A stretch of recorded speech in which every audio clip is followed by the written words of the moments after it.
അദ്ദേഹം എടുക്കുന്ന നിലപാടുകളോട് മതവർഗീയപരമായിട്ടുള്ള കാര്യങ്ങൾ മാറ്റിവെച്ചു കഴിഞ്ഞാൽ BJPയുടെ അല്ല നരേന്ദ്രമോദിയുടെ നിലപാടുകളോട് യോജിപ്പുള്ള നിരവധി പേരിൽ ഒരാളാണ് ഞാനും.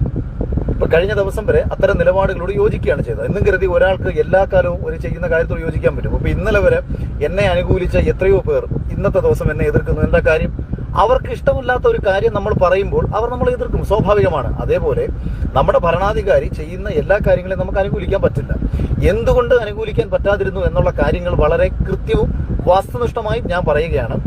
ജനം ടിവിക്കും അനിൽ നമ്പ്യാർക്കും അതിന് മറുപടി ഉണ്ടെന്നുണ്ടെന്നുണ്ടെങ്കിൽ കൃത്യമായ മറുപടി നൽകുക. അല്ലാതെ ഈ തലയ്ക്ക് ബോധവും വെളിവുമില്ലാത്ത സംഖ്യകൾ വന്നിരുന്ന കമന്റ് ചെയ്യുന്ന അത്തരം കമന്റുകളല്ല ഞാൻ പറയുന്നത്. അത് എല്ലാ രാഷ്ട്രീയ പാർട്ടിയിലുമുണ്ട്. വിവരവും ബോധവും വിദ്യാഭ്യാസവും തീരെ ഇല്ലാത്ത ഭരണാധികാരി എന്ത് കാണിച്ചാലും, ഞാൻ മുമ്പൊരിക്കലും എൻ്റെ ഇന്റർവ്യൂവിൽ പറഞ്ഞിട്ടുണ്ട്, ഈ രാഷ്ട്രീയക്കാർ കൊടുക്കുന്ന ആട്ടുംകാട്ടം ചോക്ലേറ്റ് ആണെന്ന് പറഞ്ഞ് കൊടുത്തു കഴിഞ്ഞാൽ അത് എടുത്ത് കഴിച്ച് തിന്നുന്ന വിഡ്ഢികളുള്ള നമ്മുടെ നാട്ടിൽ എല്ലായിടത്തുമുള്ള ചോദ്യമല്ല. നിങ്ങൾ ഒരു മാധ്യമ സ്ഥാപനം എന്നതിൽ എൻ്റെ ചോദ്യം ഇതാണ്. ആദ്യത്തെ ചോദ്യം എന്ന് പറയുന്നത്, 27 സാധാരണക്കാരെ ഇന്ത്യയുടെ മണ്ണിൽ വന്ന് പാകിസ്ഥാൻ ഭീകരവാദികൾ കൊന്നു.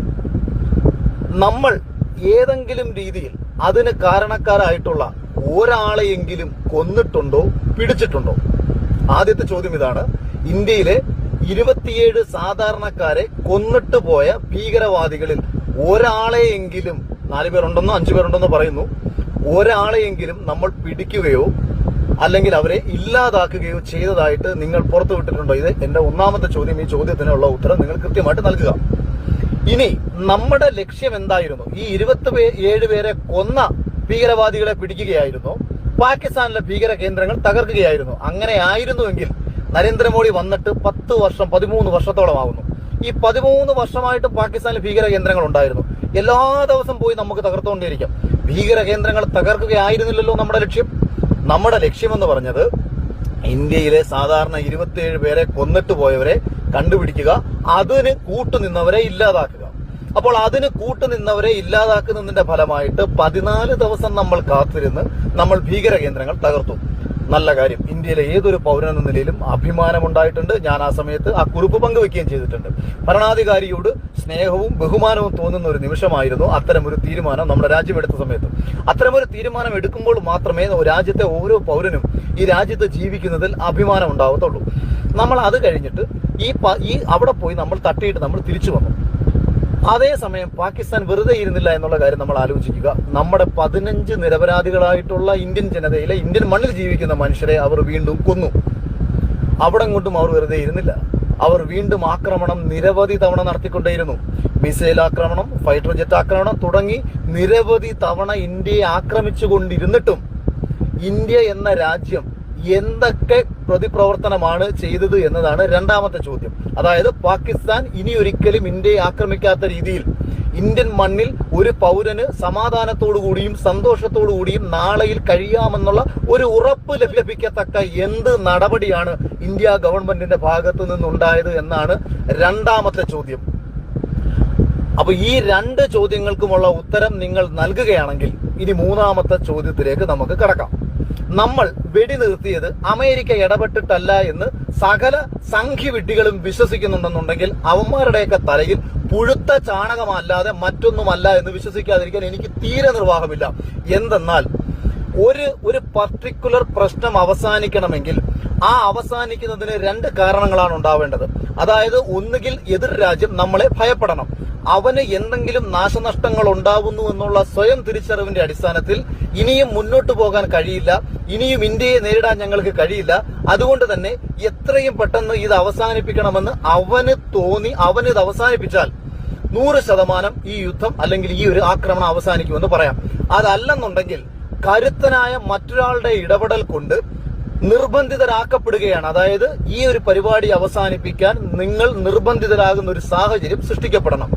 ഇവിടെ ആദ്യം പറഞ്ഞ സാഹചര്യം സൃഷ്ടിക്കപ്പെട്ടില്ല എന്ന് പറയുന്നതിന്റെ പ്രധാനപ്പെട്ട കാരണം എന്ന് പറയുന്നത് ഒരു ഭാഗത്ത് പോലും പാകിസ്ഥാൻ ഇന്ത്യയെ ഭയപ്പെട്ടിരുന്നില്ല. പാകിസ്ഥാൻ ഇന്ത്യയെ ഭയപ്പെട്ടിരുന്നു എന്നുണ്ടെങ്കിൽ ഉറിയിലെയും പത്താംകോട്ടിലെയും ഇന്ത്യയുടെ സർജിക്കൽ സ്ട്രൈക്കിന് ശേഷം ഇന്ത്യൻ മണ്ണിൽ കടന്നു കയറി 27 പേരെ കൊല്ലുന്ന കാര്യം അവൻ ഒരിക്കലും ചെയ്യില്ല.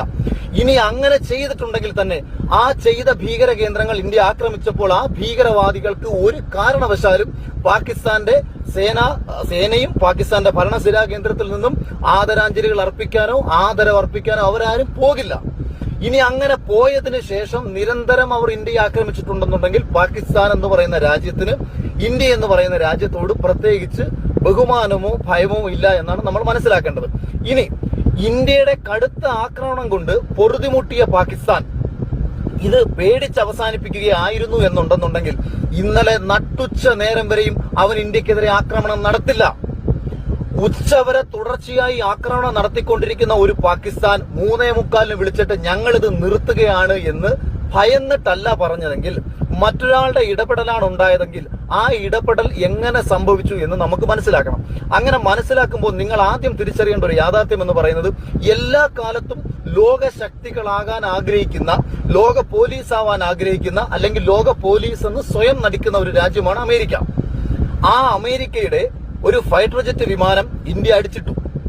അമേരിക്ക മുൻകാലങ്ങളിൽ പിന്തുണ കൊടുത്തിട്ടുള്ള പാകിസ്ഥാൻ എന്ന് പറയുന്ന രാജ്യം ഇന്ത്യ എന്ന് പറയുന്ന രാജ്യവും തമ്മിൽ ഉണ്ടായിക്കൊണ്ടിരിക്കുന്ന സംഘർഷത്തെ മുതലെടുത്തുകൊണ്ട് ആയുധ വ്യാപാരം നടത്തി ലോകരാജ്യങ്ങൾക്കിടയിൽ ഞങ്ങളെന്തോ കേമന്മാരാണെന്ന് കാണിക്കുന്ന ഈ അമേരിക്ക നോക്കിക്കൊണ്ടിരിക്കുമ്പോൾ പാകിസ്ഥാനെ സംബന്ധിച്ച് ഇന്ത്യയെ ഒരു ചുക്കും ചെയ്യാൻ കഴിഞ്ഞില്ല എന്ന് മാത്രമല്ല, ഈ രീതിയിൽ ഇന്ത്യ അടിച്ചാൽ ഒരാഴ്ച കൊണ്ട് പാകിസ്ഥാൻ ഇല്ലാതാകുമെന്ന് തിരിച്ചറിഞ്ഞ അമേരിക്ക കൃത്യമായിട്ട് നിങ്ങളിപ്പോൾ ഈ ഒരു വീഡിയോ കണ്ടു കാണുക. ഈ ഒരു വീഡിയോ പോലെ തന്നെ കഴിഞ്ഞ ദിവസം വേറൊരു വീഡിയോ അഖിൽമാരാർ ഇട്ടിട്ടുണ്ടായിരുന്നു. ഇതിൽ മൊത്തം നരേന്ദ്രമോദിയെ പറ്റി, അതുപോലെ തന്നെ ഈ ഒരു പാകിസ്ഥാനുമായുള്ള യുദ്ധത്തെക്കുറിച്ചൊക്കെ, എന്താണ് അറ്റാക്ക് ഇങ്ങനെ നിർത്തിയതെന്നും അവർ പേടിച്ചിട്ടൊന്നുമല്ല, അമേരിക്ക എന്തിനാണ് ഇങ്ങനെ കൈയടത്തതെന്നൊക്കെ പറഞ്ഞ് കുറേയധികം കാര്യങ്ങൾ നരേന്ദ്രമോദിയെ പറ്റി, ഇങ്ങനെ അമേരിക്കയെ പറ്റിയൊക്കെ കുറേയധികം കാര്യങ്ങൾ പറഞ്ഞിട്ടുണ്ടായിരുന്നു.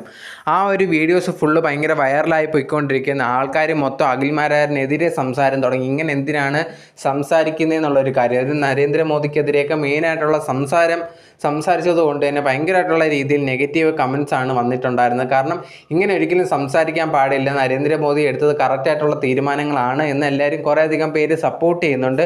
ബട്ട് താൻ പറഞ്ഞത് ഒരിക്കലും ശരിയല്ല എന്നുള്ള രീതിയിലായിരുന്നു കമൻറ്റ് ബോക്സിൽ ഫുള്ള് വന്നിട്ടുണ്ടായിരുന്നത്. അതുപോലെ തന്നെ കേസും കാര്യങ്ങളും വരും എന്നുള്ള കാര്യവും പറഞ്ഞിട്ടുണ്ടായിരുന്നു. അതുപോലെ തന്നെ നടന്നിരിക്കുകയാണ്. ഇപ്പോൾ ലേറ്റസ്റ്റ് ആയിട്ട് വന്ന ന്യൂസ് പ്രകാരം അഖിൽമാരാർക്കെതിരെ കേസ് വന്നിട്ടുണ്ട്. അറസ്റ്റ് ചെയ്യാനുള്ള നടപടി വരെ നടക്കും എന്നുള്ളൊരു കാര്യമാണ് അറിയാൻ സാധിച്ചിട്ടുള്ളത്. എന്തായാലും ഈ ഒരു പറഞ്ഞ കാര്യങ്ങൾ പറയുമ്പോൾ ശ്രദ്ധിക്കണമായിരുന്നു. അതും നമ്മുടെ പ്രധാനമന്ത്രിയാണ്. പ്രധാനമന്ത്രിയൊക്കെ പറ്റി ഓരോന്ന് പറയുമ്പോഴത്തേന് ശ്രദ്ധിച്ചും കണ്ട് പറയണമായിരുന്നു. അത് പറയാതെ ഇഷ്ടമുള്ള രീതിയിൽ സംസാരിച്ചു. അതിൻ്റെ പ്രശ്നമാണ് ഇപ്പം വന്നുകൊണ്ടിരിക്കുന്നത്. എന്തായാലും അഖിൽമാരാറിനെതിരെ കേസ് വന്നിട്ടുണ്ട്. ഈ ഒരു കേസ് എന്താണെന്നുള്ളത്, എങ്ങനെ അറസ്റ്റ് ഇനിയിപ്പം എപ്പോഴാണ് ചെയ്യുന്നതെന്നും എന്നുള്ള കാര്യങ്ങളൊക്കെ അറിയും.